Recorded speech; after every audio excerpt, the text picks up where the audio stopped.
Okay, video 2. This is the spoiler video. Okay,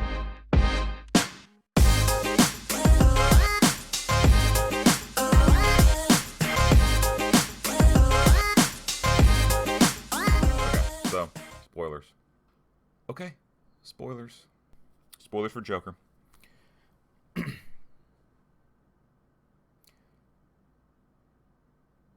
The things I didn't like. Let's go ahead and get that out of the way. Because there are very few things. Two things, in fact. Thomas Wayne.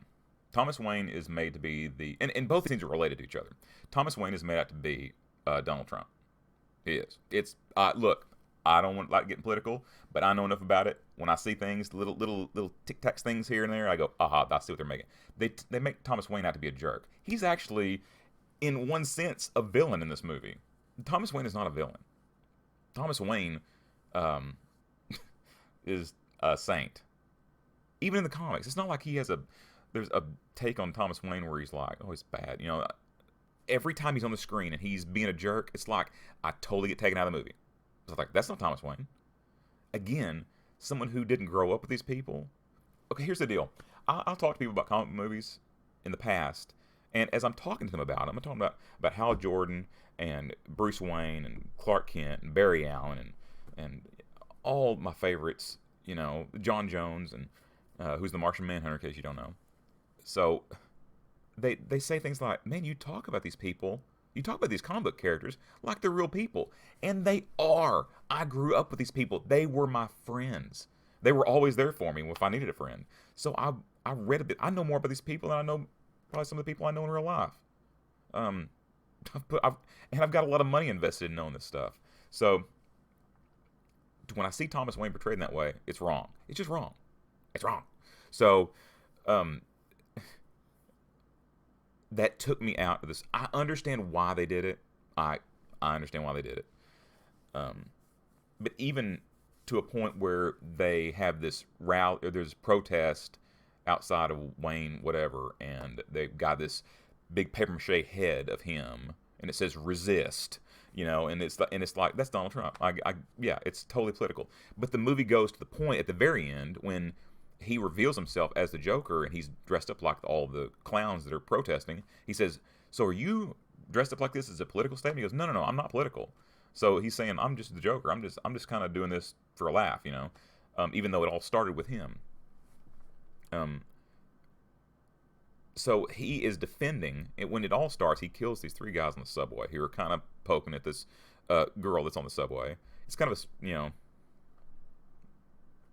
it's a cliche, you know, these three guys are like, you know, messing with this girl, and she runs away, and he's left, but he doesn't really like stand up for her. He just starts getting beat up and getting tired of it, and he has this gun on him that one of his friends had given him. But he kills these three guys, and one of them, the last one, is pretty brutal. And there are things in this movie that are brutal. They are absolutely brutal. There's a death scene in this where he basically smashes a guy's head against the wall, and it's brutal. In this movie, when things happen, I don't go, oh, like that. I'm going, if I put my hand up, it's like, you know, I'm like, it's like I can't. It's like so. It's almost done in such a way that makes you appreciate how they did it, even though it's a brutal scene. So this movie is not for kids. So, spoiler alert, no kids involved. So those are the two things I didn't like. Not because it doesn't serve the purpose of the story. I think it could have been done another way. It took me out of the story, and I think they did it on purpose. I mean, it's pretty gratuitous. It's obvious what they're going for. It's obvious. Okay, I'm not saying it's, you know, I know what I'm dealing with. Hollywood, I get it, but it took me out of the story. And if you do that, you have not done your job 100%. Now they did it 99%, as far as I'm concerned. It's a very good movie. The stuff I did like. Of course, Joaquin Phoenix did an awesome job. His laugh is a condition he has. He has this little card. In the beginning, you've probably seen it on the previews where he's, you know, doing this with the little boy who's turned around and looking at him, and his mother says, "Don't leave my son alone." And he goes, "Oh, I'm sorry." And he goes, "I wasn't trying to, you know." And she kind of barks at him, and he starts laughing. And it's that, and this is another thing I like, the his portrayal of the laugh. And he has this condition where he laughs when he's uncomfortable, nervous, scared. That's his natural reaction to it. And it's not a laugh, it's a painful laugh. He grabs his throat like he's choking, and he hands her this card, and you can tell it's a card he's used a lot. It's laminated, but it's bent up and stuff like that. And it says, "I have a condition that makes me laugh, but this laugh is not representative of the way I feel inside. Please excuse my laughter. Please return this card to me." Because he's going to use it again. He has to constantly give it to people. It's probably dirty. It's like probably needs to be disinfected. But he just has this condition that, and when he laughs, it's not because he's happy.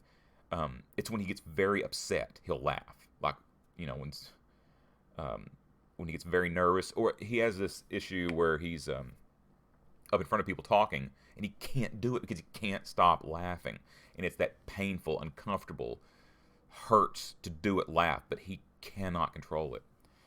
He laughs at night when he's upset, and his neighbors are banging on the door going, "Shut up!" And he's just laughing out loud, crazy, and you would think that would get old after a while, but it doesn't. It's like it draws you in. You can't look away from it. It's not like like people say, always slow down when you see a wreck on the road. You can't take your eyes off this guy because, and it's not that I can identify him. I don't have this problem, but it's fascinating the way it's portrayed.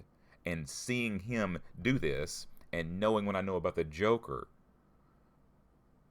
it's like, that's really interesting, the way that they brought that into him.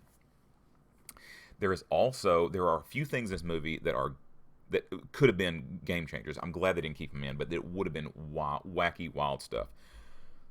Number one is about halfway through the movie, there's this allegation made. Not an allegation, but his mother basically alludes to the fact that she and Thomas Wayne were an item 30 years ago, and that she had to leave the company because they couldn't be together.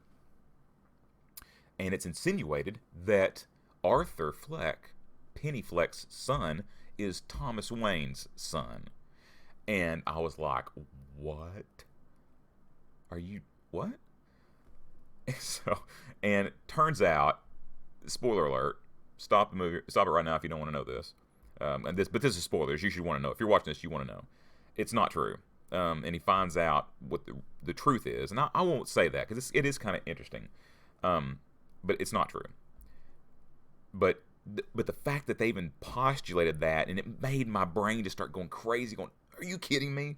Hold on." Their take is that the Joker is Batman's 20-year-older brother, and from a different mother, different mother's side, but Thomas Wayne's son, his blood.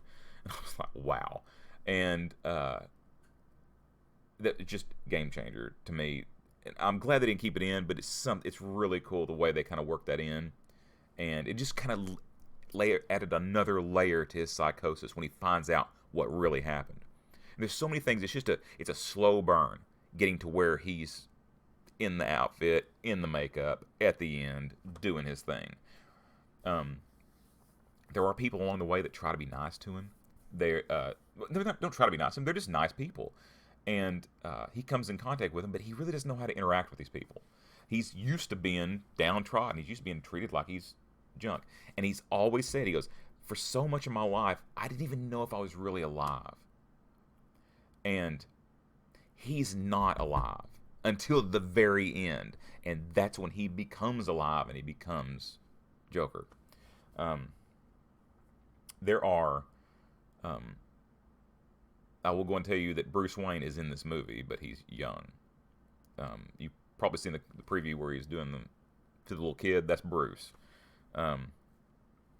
So the fact that they met and they have this history. It's like, even though they're not brothers, it's like the first meeting. It's like the first time Picard met Riker, or or like Batman met Robin. It's like Batman and Joker before either one of them are even those beings. Like, they have this history.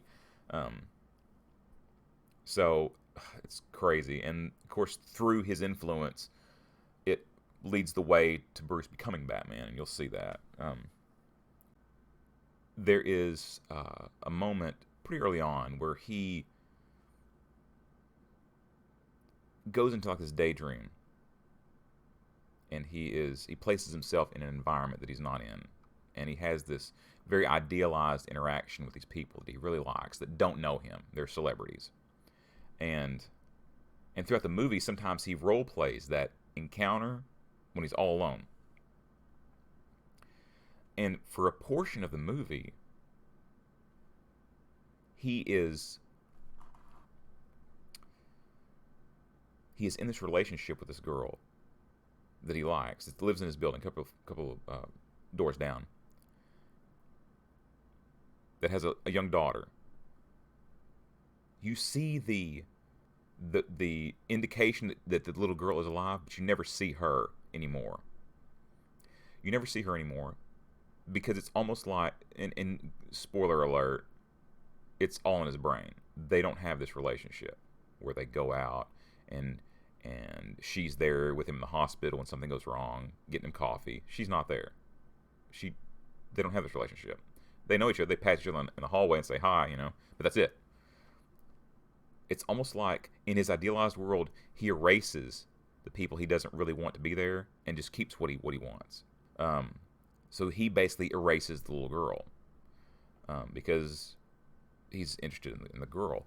And it seems like throughout the movie, to me, he's erasing people he doesn't want. And toward the end, he's basically confessing, and he says, I'm just not feel bad about it anymore. And that's when I think at that moment, he's already done this other stuff, but when he says that out loud in front of people, I think that's the moment he becomes the Joker. He goes, I'm not feel bad about it anymore. I'm just tired of, I can't remember the exact line, but he goes, I'm just kind of tired of feeling bad about it. I'm not going to do that anymore. That's the moment he becomes the Joker. You can say, well, he's already killed these people. He was the Joker then. No. The Joker is up here. It's not the things he does. He's crazy. But now, we're all kind of crazy. But the moment we say, I'm not going to feel bad, you know that little thing called a conscience? I'm not going to listen to that anymore. Get a little cricket off I don't need that little cricket up there telling me what's right and wrong. That I should feel bad about what I just did. I'm not going to listen to society. When society deems this action appropriate and this action is deplorable, no, I don't care. I'm just going to do what I want. And that's pretty much what he's going to do from that point on. The last line of this movie is fantastic. It's fantastic. It's right before the music comes up and he's kind of mouthing the words. I don't really consider that the last line of the movie. "Sending the Clowns" is the song that plays throughout the movie. I can't remember what the very last song is. But "Sending the Clowns" is in the movie a lot. But he's talking to this lady, and he's just laughing uncontrollably again. And she goes, "What's so funny?" And he goes, I was just thinking about a joke. And he starts laughing again. And it's not like, you can kind of tell he's probably laughing because he thinks it's funny now. It's not, it's a painful laugh. You can tell he's got this throat gag sometimes when he laughs. It's almost every time, really. But it seems like sometimes it's worse than others. And he does it like 3 times during this laughing spell. And basically, she's just sitting there and eventually goes, "Well, are you going to tell me the joke?" And I'm not going to tell you what he says, but it's perfect. And of course, this is what he would say. It's the perfect ending line. And he nailed it. He nailed it. And when I heard it, I go, that's the one time in the movie I had some kind of vocal reaction. I laughed. It wasn't a ha ha ha, like that. It was I laughed inside, but I was like, because they nailed it. They nailed this movie. For 99% of it, they nailed it. Thomas Wayne's portrayal is a big problem for me in this movie. It is. I guess they had to do that, and maybe that's just the way he saw Thomas Wayne. I'm not even going to go as far as to saying that's really the way Thomas Wayne was in this movie, but that's the way he saw it because he sees everything the way he wants to see it. Um, or the way he thinks things are happening. I'm not even really sure if it's the way he wants to see it. It's just the way he thinks things are. If he thinks somebody's being mean to him, he's going to go all out. Um, but yeah, but just I wish there'd been an indication that Thomas wasn't that way, and it would have kind of separated out, and he was like, good, decent Thomas Wayne. And but then you could see every time he's around him, he's a jerk. So it's got to be the way he's, you know, ascribing him these qualities as he's interacting with him, and it's not the way Thomas is really responding. There is not a lot of killing in this movie. There's not a lot of killing in this movie. When there is, it's yeah, okay, but there's not a lot. It's mainly his journey through his mind, and it's a great and amazing journey. Again, I'm not sure I could watch it 50 times, but because like I say, I got it the first time, but I'll definitely probably have to watch it again. There's a few things I want to go back and revisit with it, but it's a fantastic movie. Maybe once a year, once every 2 years, every once in a while, I'll watch it. Let it build up to where you can't remember everything about it, and you come back and experience it again. It's a great movie. It's a greth movie. It's definitely worth it going to see. This is the kind of movie that I feel fine going to support.